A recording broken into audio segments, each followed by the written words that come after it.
Hi, Principal Matters listeners. This is Will Parker, host of Principal Matters, the School Leaders Podcast. And I'm here with my co host, Jen Schwanke. And before we jump into this week's conversation with a good friend of mine, Brent Jaco, you're going to love this conversation. Superintendent from Pecos Barstow Toya ISD in Texas.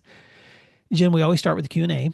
And the question of the week is supported by Summer Pop's math workbooks. Principals, when students practice math over the summer, your math scores go up. So what's your summer math plan?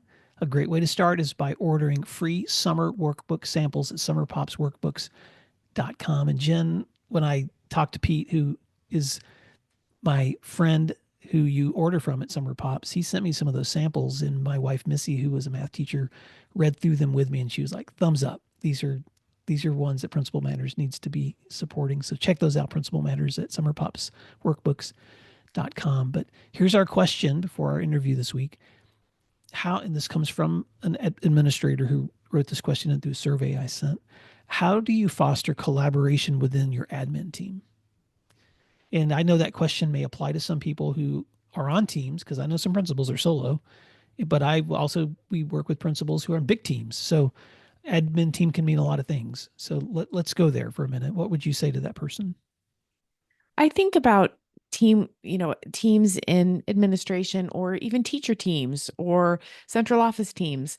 We spend so much time together, and it becomes a lot like a work family. And in that sense, we really need to know one another, and we need to give one another grace. But we can't give one another grace unless we know each other, know one another. I think about a friend of mine who, she works in Michigan, but she got a principal job over the current sitting assistant. And the other two assistants loved this assistant and thought that he should have gotten the job. So my friend had her work cut out for her. She had to win over these three people who kind of didn't want her to get the job. So the first thing she did is spring for them to all go to a baseball game together, and bring your spouses. Let's go to dinner. Let's go to the baseball game. And I thought, my gosh, she's crazy. She's also brave because, these people didn't really want her. They had a wonderful time. She posted pictures of it on social media, which was a public announcement of camaraderie and connection. And then she set up various other things throughout the year where just the families got together. And over the course of a year, they got to know her. They had to have admired her courage in saying, we're going to get along. We're going to make this work. And then they all they became friends, and they became people who watched over one another, picked one another up when they were down. And I think it started with a baseball game. And then, of course, there's those obvious things, right? It's don't talk about each other. If you have a problem, go straight to the person. It's weekly check-ins, maybe daily check-ins. It's making sure that you are being the kind of assistant and friend and colleague that you need and want, and just checking yourself on that. And that those connections, caring about one another, that's really what it's about. So as I'm talking, Will, you're nodding because you're probably thinking in your head about some examples you have. I'm just like everything you said. I'm just like, yep, check, check, check. Yeah. Those are all so important. I would add that for some reason in my mind, I just keep thinking trust, trust, trust. Mm-hmm. Because especially when it comes to admin teams, you're like, if these are your work family members, which they are, what happens with admin teams. It's like families. Kids try to pit mom against dad, or dad Mm-hmm. against mom, or grandparent against parent. And it's the same thing that happens in schools. And so that admin team has to become like the strongest links that you have in terms of trust. If I'm not here, you're going to speak for me. Mm-hmm. I've got your back when you're not here.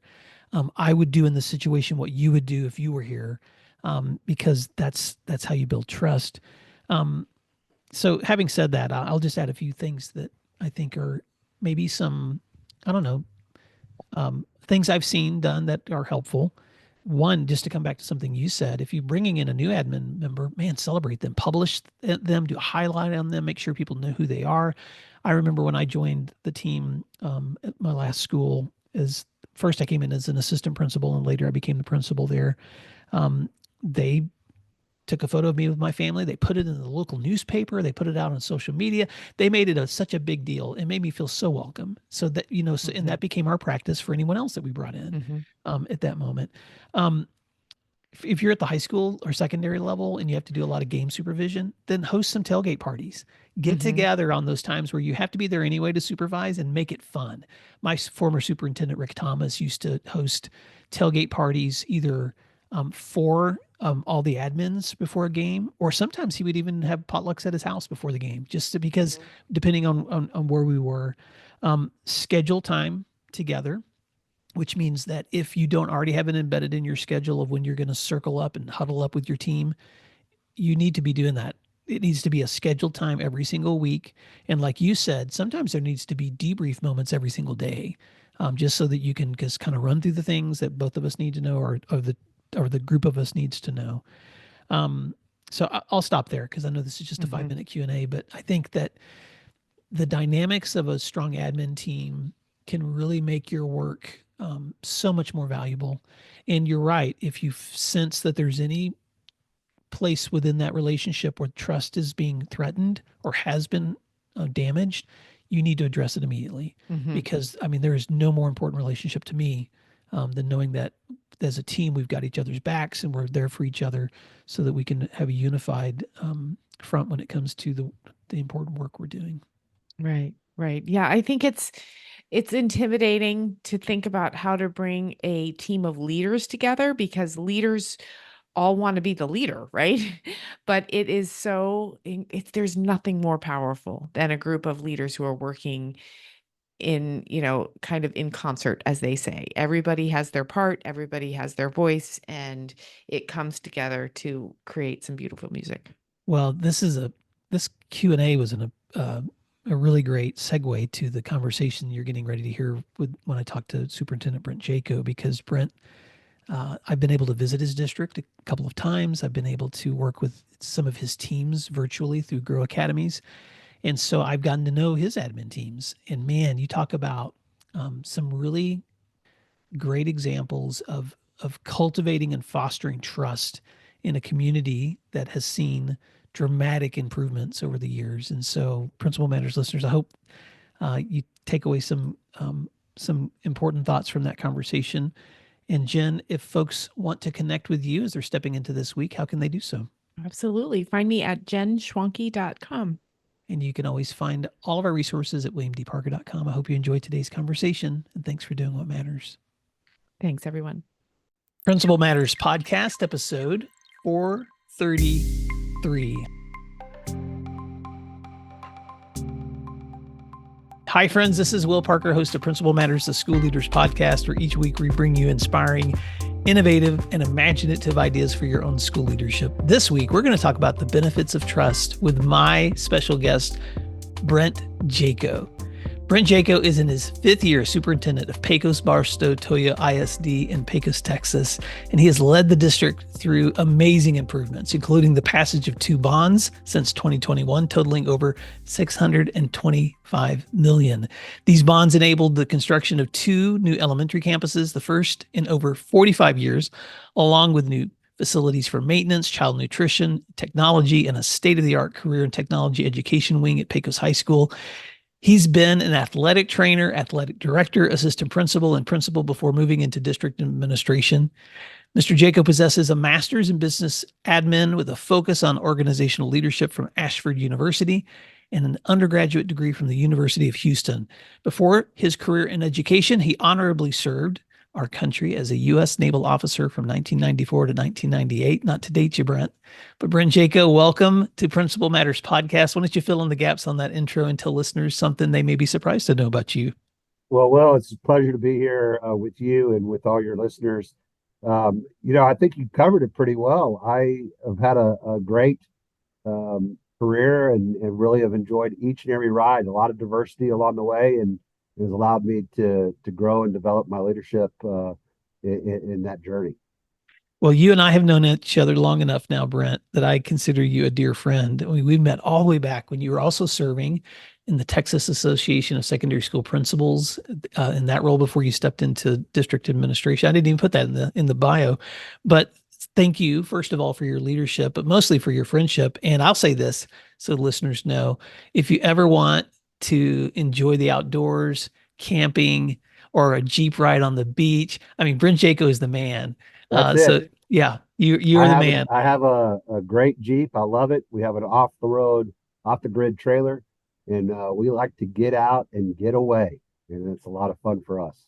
Well, today I want to talk about the benefits of trust because I have had the privilege of working with your leaders, visiting Pecos a couple of different times. And I've told you this in person, Brent, but I love the town where you serve. And one of the things I love about it is how integrated the school is with that community. And I'll just say this as someone who came down at the beginning of your tenure there and then just recently came down to visit again. The transformation in your school facilities and campuses, and frankly, in the whole community because of what's going on in the school is tremendous. So, first of all, kudos. And I wanted you just to, if you wouldn't mind, because I love to study great examples of how leaders build trust. And so we're going to, in today's conversation, I want to dig into trust with you. But before we do that, first, just take a moment to tell us about Pecos and let listeners know a little bit more about your community and some of the things you're most proud of going on in your school district. Pecos is a small rural West Texas town. We're at the start of what's considered far West Texas and in a desert, and about 10,000 people, oil and gas rich, but property poor in that regard. We have about 75% economically disadvantaged students, high Hispanic population of about 92%, and good group of people here, super nice, Texas friendly, that want to have great things for their kids and have success in their kids. And over the course of time here in Pecos, and one of the challenges I faced coming in was for the last 20 years, there's been a lot of turnover in superintendents, a lot of turnover on the board. And I am superintendent number 20 in the last 20 years. The average lifespan when I arrived in July of 20 was 8 months. And so we have done a lot of work on building trust and rebranding and making sure things are done right for our kids and done right across the school district. And so it's been a lot of fun to be on that journey with a lot of great people here in the district. That's a really quick summary of 4 years of just amazing stories and things that have happened. And I mentioned a few of the facility improvements you guys have done. You've done more than even the ones that I've mentioned. And it's just Brent, to be in a place that's had that much turnover meant that when you stepped in, you had to, I'm sure, assess what were the strengths that existed and where you needed to find additional strengths. So I've watched you build a team. I know you're committed. You know, this show's called Principal Matters, and I know you're a former principal, but you're as a superintendent, you are so committed to your principal leadership development. I know you have them meeting with coaches. I know you've brought me down several times. I've been able to do academies with your leaders, but I want to just kind of go back into the story of because and by the way, I know that by telling your story, it doesn't mean like, oh, suddenly everything's perfect in Pecos, but it is definitely improved. And so tell us that story. I would just love to hear how were you able to establish the kind of trust that it took to get your district to the place of stability that it is now? Right. You know, having a good understanding of organization and change management really, I think, benefited me on that on this journey. But I recognized early on that there was a lot of trust factors and trust issues in the district, and I think that's really easy to recognize when you have that much turnover. That people are kind of in survival mode. Am I the next man out? We know that when superintendents change, there's usually several that change, several other positions that change with it, and that was no different here. And so we had to come in and kind of shore up the ground and start to work on building trust. And that was my first goal, was trying to build trust within the district, within the organization, within my immediate direct cabinet team, of them working to build trust with the people that they led. And over time, we've come a long way with that, and it's worked to benefit us in the passage of bonds, and the community trust has improved as well. Well, and also the innovative ways that you've led. I didn't mention this, but I would love it if you would explain, because I've not been in very many places that have also been able to take that same um, improvement capital and attract teachers the way that you guys have, even with housing development. Can you talk about how that happened? Right. Yeah. So a lot of things. We came in, and there was a lot of, not only trust issues I've talked about, but there was a void in so many areas within the district. They were upside down on the financial side, with how they were managing the books. They were probably close to having our Texas Education Agency come in and monitor the books. They had failed audits for a number of years, and we needed to shore up a lot of things in doing that, and attracting teachers to this type of community that had so much turnover was a challenge. And so immediately worked to start to establish some trust, found some things that we could accomplish and get done quickly to start letting people recognize we were going to do what we said we were going to do, and went to the board and said, I need to find a way to have certified teachers here. We have a housing crisis here in Pecos. There are no homes to buy. There's no homes to rent. Apartment complexes are extremely costly because of the oil and gas, and we need to do something. And my suggestion was to work on building an apartment complex. And so we had some money in fund balance, and made a commitment that if we were going to grow and change our district, we had to have quality staff here. And we went to move to an apartment complex, and it really helped change our recruiting efforts. Well, and I've seen it. And we're not talking just about a simple construction of a few places for people to live. Brent, you guys built a beautiful place for with just beautiful housing, great amenities.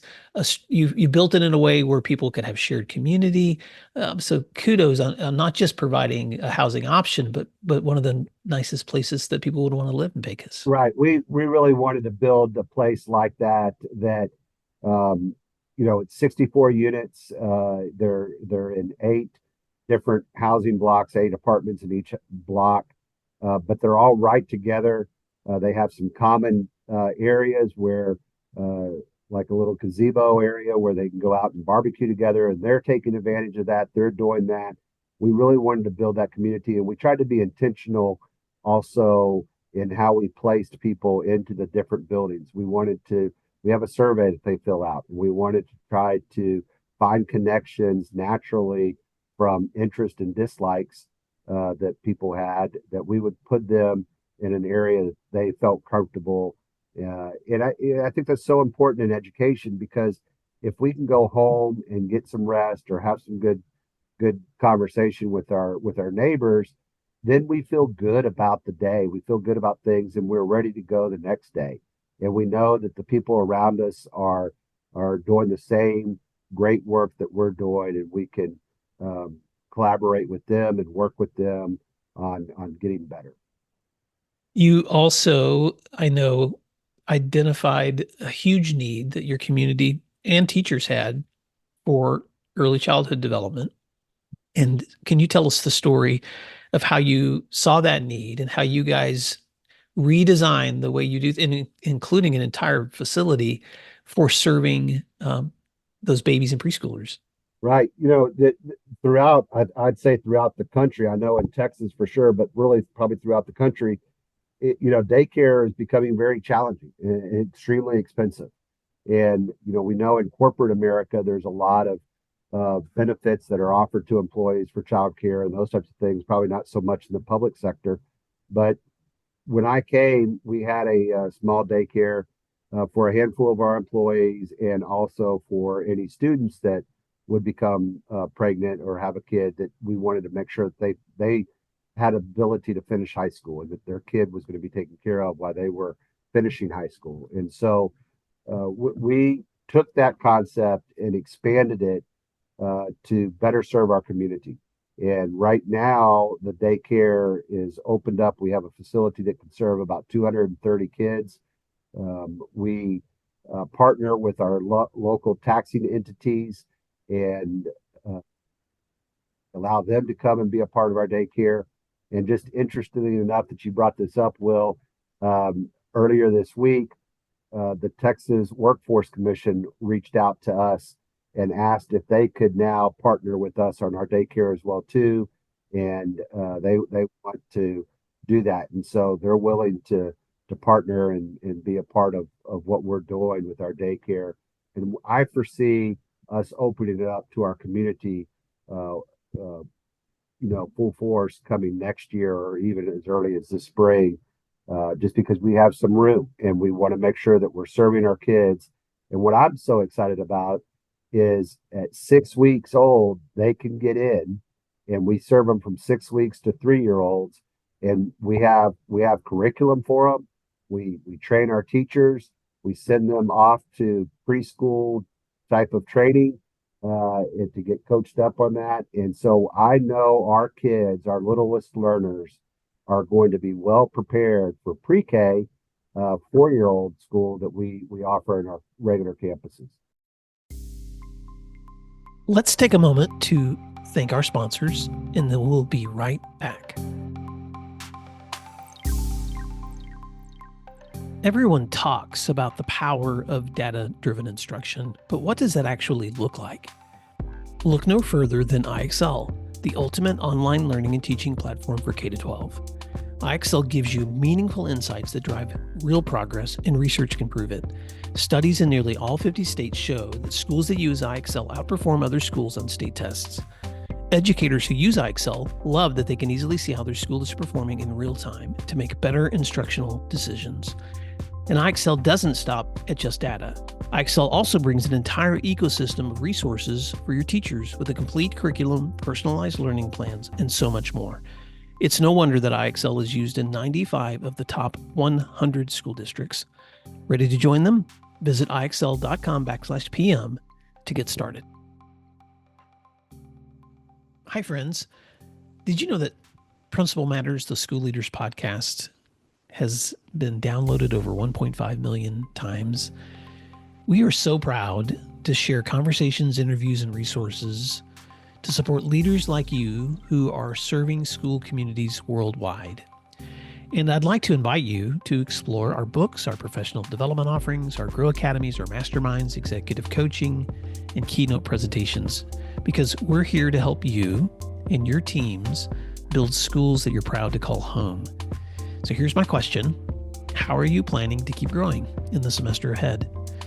We're booking events right now for the next 2 years, and we would love to serve you in person or virtually. So visit williamdparker.com and click services, or email me at will@williamdparker.com to connect. I would love to hear from you. Thank you, and I hope you enjoy the rest of today's show. You're listening to Principal Matters, the School Leaders Podcast. Well, I have said this to especially younger educators that I meet in my work, Brent. If you haven't heard of Pecos, Texas, you need to go check it out, because you guys have not only figured out ways to enhance housing opportunities, to take care of childcare and daycare, but you as a leader, you wanted to be competitive in pay. You wanted to be competitive in offering ongoing college education. So many things you guys have done. So kudos to you for the way that you've been able to step in and really see the need. You also recommended to me a book that I have been using this year in my masterminds and in some of the executive coaching that I've been doing, called The Speed of Trust by Stephen M. R. Covey. And I have to say, Brent, thank you for that recommendation, because I reached out to several of my friends last summer and just said, hey, what are the things that have shaped your leadership? And when you sent me this title, I thought, okay, I've got to read it if Brent's read it. And having read this book, I have been I've been connecting the dots, my friend, between what I'm reading in this book and what I've been seeing you do. So I wanted to just take a moment here. This is so selfish because it's a way for me to bring it full circle. I ask you for a book rec, and now I get to talk about it with you in an interview on my podcast. So I wanted to ask you. I want to set the stage for listeners because in the book, Stephen Covey, after he unpacks how when you increase trust, you increase the speed of which you can actually accomplish things. And he talks about how that every person, leaders especially, have to first have self-trust, then relational trust, then organizational trust, then build market trust. And then the ultimate goal is the trust that you build in the community or the society that you live in. So I just wanted to ask you as an experienced leader, Brent, you've done this, you've had many different opportunities in this career. I know that because you and I know each other personally, that you're looking at the next few years before you retire. But as you think back to your experiences in leadership, talk about whichever piece of that you want to pull. Talk about how trust has been such an essential component for you in building the kinds of changes that you've seen. I would start with this. One, first, you got to be able to trust yourself. You got to be able to trust that you're going to be um, so much more than truthful, but you're going to be truthful in your words and your presentation, and I think really understand your core values and really live and reflect your core values in what you do and how you do things. But then going beyond that, I don't think there's probably a listener listening right now that wouldn't agree that when we go and have a conversation with someone, we want the truth. We don't want to be misled or half truths, or we want the whole story, because as leaders, we have to make decisions based on the whole story. And we want to make good decisions. We don't want to make I don't like having to shoot from the hip and not know everything that's taking place. And so if the more information that I can get, the better decision I can make, the better decision my teams can make. And so, you know, having that as an expectation in our conversations is really important. And sometimes the truth or the all the facts are brutal, and we know that, and that's okay. We have to understand that, digest that, and then be able to move forward from that. But if we get that sugar coated and they're really brutal facts, it's going to cause us problems down the road as leaders. I love that. Two things that I want to reflect on that you said. One is that self-trust means that you can look in the mirror and know that that you have the core values, that when you're stepping into situations, you're trying to navigate them based on what you know is best for others. You're not being pushed by even though we're influenced by fear or even by our own egos sometimes, the ultimate goal is, okay, what is going to be the decision that I know is true to the mission and the values of what we say we're here for? And then the second thing I've heard you say is that in the relationships that you build with those around you, that um, you have to make decisions based on with clarity, even if it's the brutal facts. And give me the truth, and I'm going to give you the truth. And I also know, Brent, from your practice too, that that also means not making promises you can't keep. But when you do make a commitment, you follow through and you deliver.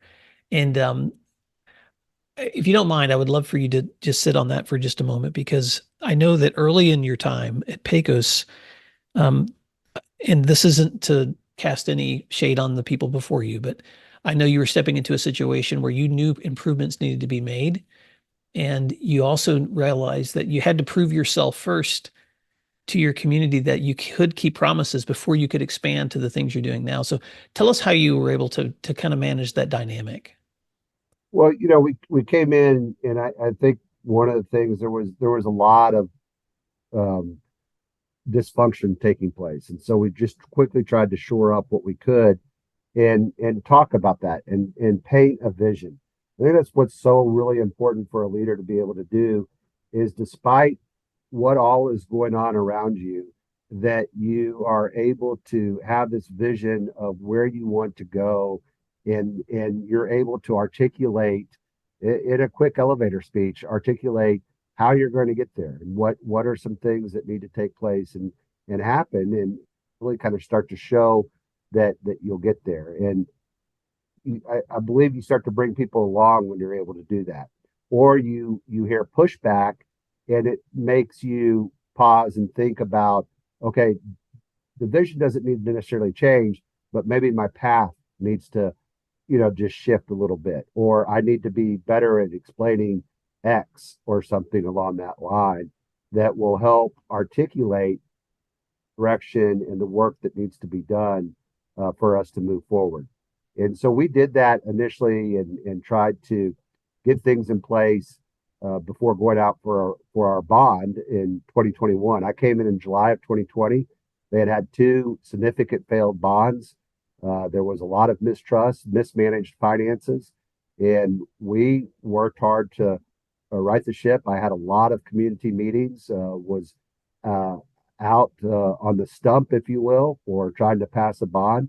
And in May of 2021, we had the election.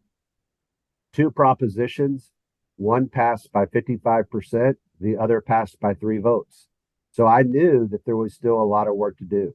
And part of the bond, passing of the bond, was that we were going to open up 2 new elementary schools 2 years later in August of 23. And we delivered on that. In August of 23 last year, we opened up 2 brand new, beautiful elementary schools, did some grade level reconfiguration, and delivered the buildings that we said we were going to deliver. And the community instantly really began to see we were going to do what we said we were going to do. And then in May of 23, I went out for another bond, 446 million, and a little over 446 million. And all 3 propositions passed at 66%. So a huge difference in what the trust level was between the school district and the community. And it was really exciting night when that bond passed.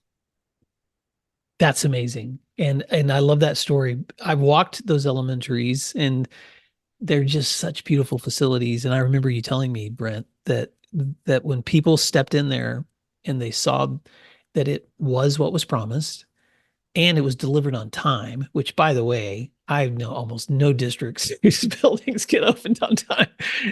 But you gave them what you promised and you opened it on time, that you knew that, okay, we're ready for another. And you saw, and the numbers speak for themselves when you've had a history of failed bonds, and now you're suddenly seeing 66% of your community saying, let's do it.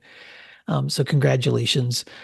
One of the things I love about these conversations too, Brent, is the leader who's sitting in the room. And I have, because you've listened to this show and you've been a friend of mine for so long, I have aspiring leaders, I have new principals, but also seasoned leaders that listen to this show. But I want you to take a moment and pretend that you could sit across coffee with a young leader who's stepping in, maybe moving from a position as a coach or teacher into that first admin position. What are some things you would tell them just to keep in mind? Because leadership is not easy. So what are some of those things you would say for that man or woman to keep in mind? I think like I just said a few minutes ago, have a vision or direction of where you want to go, because then that helps you stay the course on what you need to do. I think without that, you can get distracted by the wrong decisions or being focused on the wrong things. Mm-hmm. And so when you have that vision, when you have a path or how you're going to get there, it helps you stay focused on the right work at the right time. And I think that's really important in any leadership, school leadership, because it's so easy to get distracted in the wrong areas. The other thing I'd say is not everybody's going to agree with you, and you have to be okay with that.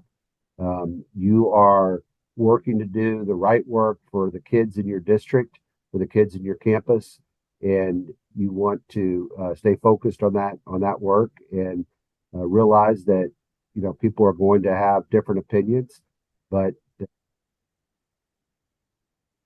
able to work to explain your vision and the direction that you're going, and hopefully pick up an ally along the way. I love that. The clarity of knowing why you're there and where you're going, and then the reality that I like to say it this way, that every great decision is going to make some people happy and some people angry.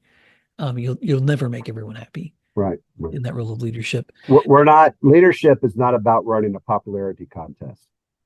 That's politics. Leadership is something grander and definitely more challenging at times, but it's the right work. It's the good work. That's so good.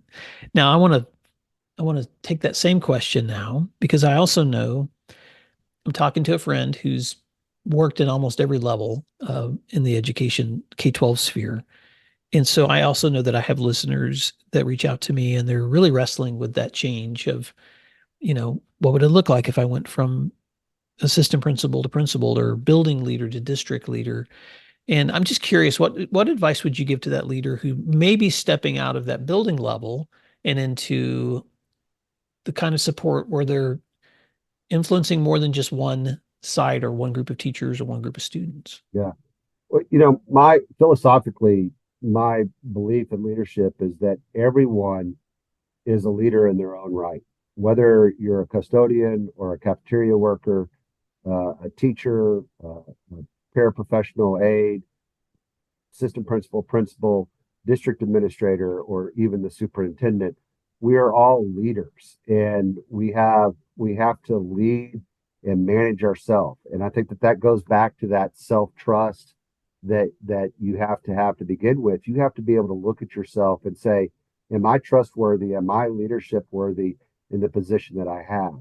And learning to lead and learning to develop from within the middle, because and having that mindset of I'm a leader in whatever position I'm in, you get to practice and refine your leadership skills on a daily basis, because you're getting bombarded from the top and you are leading the people that are that report to you, and so you have to be able to manage that and lead. And so an example, a teacher is the leader of their classroom. They may have to do certain things from administration side or do things they want done, but at the same time, they're working to build solid relationships with the kids, so the kids buy into the curriculum and buy into the learning that has to take place in that classroom. And same with an AP, a principal or central office may be saying something that has to get done. It's how that AP decides to deliver that message to the faculty, to the staff, or the principal decides to deliver that message to the faculty or staff that makes a difference. How are you leading in your spot to accomplish the things that need to get done? You really start to better your leadership practices when you take on that mindset that I'm a leader in the role that I'm at. I need to do the best job that I can do. And that's going to help me when I step up the chain or step up the ladder to the next position. I'm gonna be a better leader, and I'm gonna be ready for that next challenge, because every seat up the rung of the ladder carries more weight with it. Mm.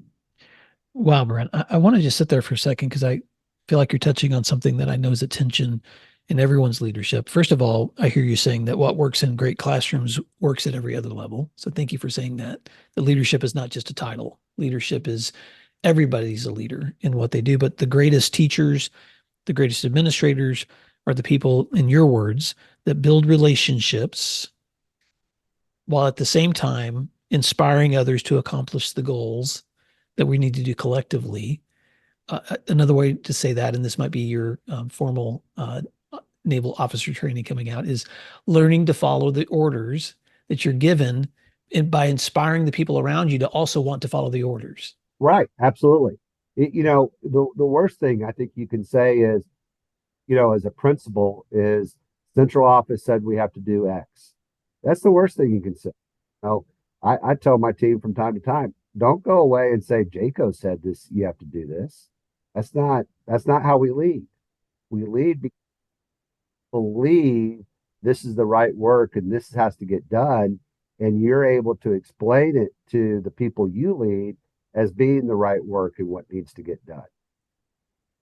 Well, Brent Jaco, I want to say on behalf of my listeners, but also just as my friend, Thank you for doing work that matters. And I have just been so looking forward to introducing you, but I also want my listeners to be able to connect with you because I'm sure people are listening right now that would either A, want to know more of the things that you guys are doing that they may want to introduce in their communities, or B, reach out to you for collaboration. I should also just brag on you because I know that Texas has recognized you as an Administrator of the Year and last year, and I can't remember all the different titles that you've been given, but kudos, my friend, on the great work that you've been doing. But how can people stay connected with your work if they want to reach out to you or learn more about what's happening at Pecos Barstow Toya ISD? Well, I'm easy to find on our district website at pbtisd.net.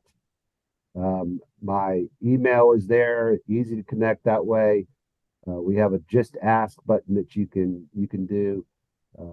I don't have a website. I'm a pretty plain guy.